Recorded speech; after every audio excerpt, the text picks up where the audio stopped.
All right, so today we're looking at urbanization and megacities. So the big key we're looking at here, obviously, in Unit 4 is migration. Urbanization, to set this up, is the number one migration made in the world today. I think we have a huge misconception that there's more people moving internationally. So from Mexico to the U.S., than there are actually people moving from rural areas into urban areas. And that's still the number one migration made in the world today.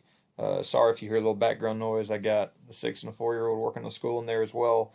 But let's go ahead and get started. So, urbanization is basically people moving to cities. You have to move from a rural area to an urban area for it to be considered urbanization. As you can see, it says here there are two different dimensions. They seem similar and they are related, but one is more important than the other. And so it says an increase in the number of people living in cities versus an increase in the percentage of people living in cities. Of these two, the one that we want to focus on more is this percentage.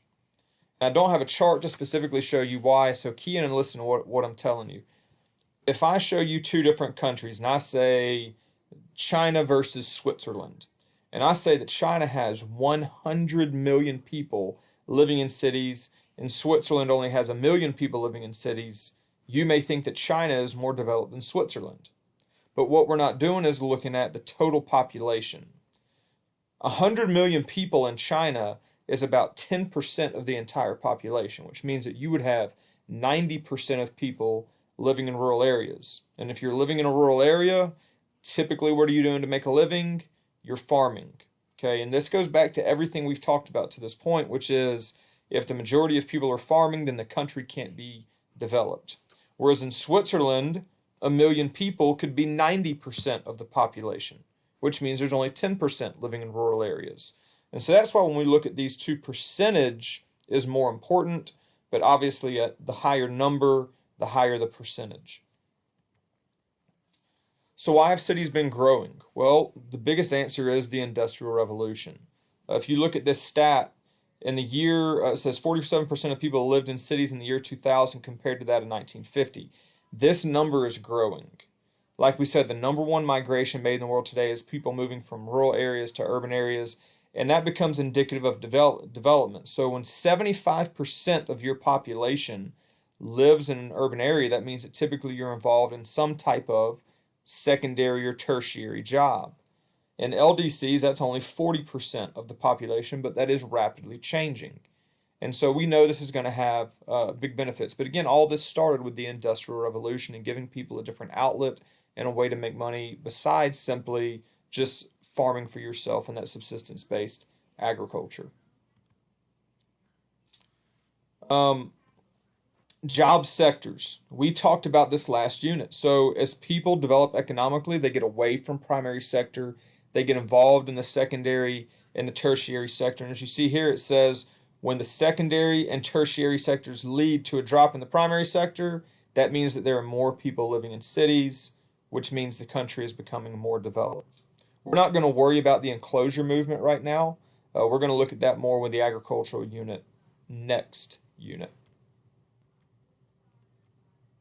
And so again, this goes back to the relationship between the Industrial Revolution and why people move. It says over the last 200 years, rural residents have migrated to work in factories and services. That's because MDCs have gone through their Industrial Revolution and LDCs are now in the midst of it.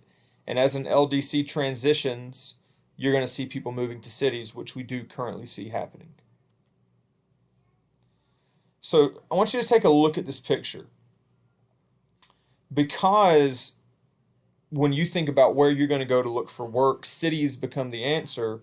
Well, that's the answer all around the world. We don't have this in the United States. So these would be called slums or favelas or shanty towns or anything else. And the reason these develop is because you have millions or hundreds of thousands, leading to millions of people moving from rural areas in a country into these urban areas looking for work, and they cram into every single small spot they can. You see it in Brazil with the favelas.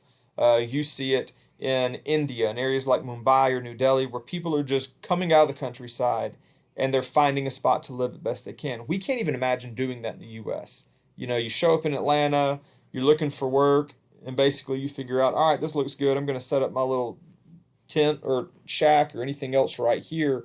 But that's what happens a lot of times in LDCs is they don't actually own legal occupancy in the land, but they set it up anyways. And so technically, a lot of these areas would be illegal settlements, not because the people are illegal, but because they don't own the land they're actually living on, which is how the favela was developed in the first place.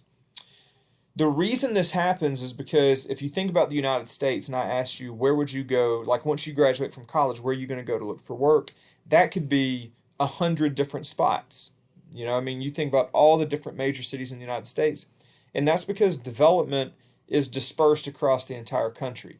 You know, it's not just found in one city.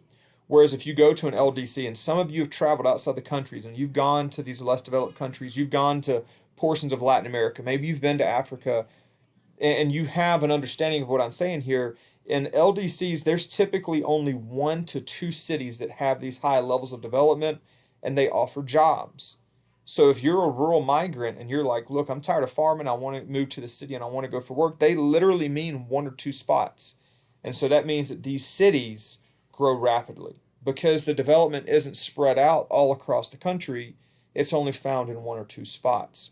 And so as a result of that, it creates what are called either primate cities or megacities.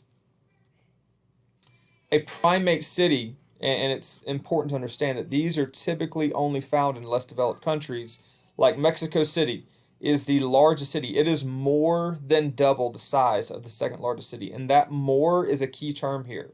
It's not double the size, it's more than double the size of the next largest city. And again, that develops because there's only one spot in the entire country that has high levels of infrastructure, that have job opportunities, and so people move into those locations. And typically you see that with an LDC. Primate cities around the world, and there are a couple of outliers because London and Paris are here, but Mexico City and Jakarta, you see these, if it's Nigeria, it's Lagos. You know, Africa has huge primate cities, but so does Jakarta, Indonesia, Bangkok, Thailand, and some of these other areas have dominant, huge cities that are so much bigger than anywhere else in the country. And what happens as a result of this is these megacities are created. A megacity, it says, is basically a city containing more than 10 million people. And as a result of that, that's because this is the only spot they have to move. Now, we do have a couple of megacities inside the United States, New York being one, LA being the other, but that's it. You know, there's a lot of areas around the world that have multiple megacities, or they've got one spot that has all this population and then nothing else. Now, the opposite of a primate city or a megacity is what's known as rank size rule, in which case this is the US. You see this nice even slope because you have so much development. This sounds difficult, but essentially what it means is this, that New York is double the size of LA. So LA is 1/2 the size. So the third largest city in the United States is Chicago. It is 1/3 the size of New York. The fourth largest city is Houston. It is 1/4 the size of New York, and so on and so forth. And so what it creates is this nice slope. But if you characterize that against Romania, which has Bucharest, and then look at the severe drop-off for the rest of the country, we see this kind of uneven slope because there are fewer settlements and because there's fewer major cities. The last thing we're going to look at today when we talk about migrations is that when people do move, they do face specific obstacles. These obstacles are known as intervening obstacles, and they're anything that's going to stop a migration. They can be physical, like a mountain, a desert, a river, an ocean, or it can be cultural, like a government or a political barrier. We see those with walls and policies and different things like that. One of the biggest obstacles that migrants face, especially when coming to the United States, is these ideas of quotas, which basically limits the number of people that we allow in. The United States allows roughly 500,000 to 1 million people in illegally every year, but that hasn't always been the case. 1920s, we would only allow, we had no set quota, but we would take up to 2% of the current people living here in the United States. And what I mean by that, and you see here, it says it was very flawed and it was meant to keep America European. So up until this point in the 1920s, most migrants were coming from Europe. Germany had sent more than anybody. Well, if there were 10 million Germans living, or German migrants living in the United States, and you could take up to 2% of that population, that means that they would allow 200,000 German migrants to come to the US. But what about if it was from Nigeria and there were only 10 people that came from Nigeria? Nigeria can only send literally 2 people. So what it had the effect of doing, and whether it was meant this way or whether it was just a flawed perception, is it meant that you could obviously admit more people from Europe than anywhere else in the world. In 1965, that changed to being a hemisphere quota, um, but it still gave more to the Eastern Hemisphere than to the Western Hemisphere. And then finally in 1978, we had a global quota, but you can't send more than 7% from any given country. Another obstacle we see is this idea of brain drain. And I love political cartoons, and this essentially shows you that MDCs give foreign aid to receive the brains from LDCs. What it means is they're recruited. And we've got some good, I encourage y'all to go back and watch these videos.